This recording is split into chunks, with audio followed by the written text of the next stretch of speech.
L'APF est importante pour le journal Le Franco en ce sens que déjà Le Franco fait partie d'un réseau qui est celui des journaux en milieu minoritaire, hors Québec, francophone.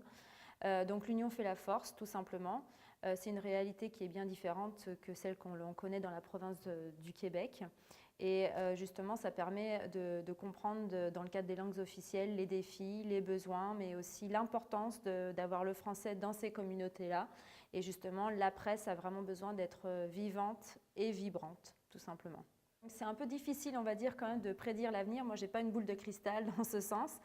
On essaye justement, dans le cadre de l'APF, de mettre des projets afin de servir au mieux les journaux communautaires.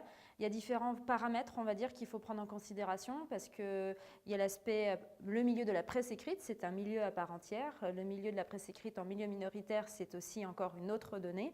Et il y a aussi toute cette tendance, on va dire, un peu politique de la presse écrite versus le numérique, qui, à mon sens, n'est pas forcément une réalité blanche ou noire, c'est beaucoup plus organique que ça. Et il faut vraiment faire attention justement à comment on fait les choses. Donc il faut savoir, on va dire, continuer à répondre aux besoins des lecteurs et représenter les communautés et faire établir l'exercice démocratique, mais aussi savoir s'adapter aux outils, aux besoins.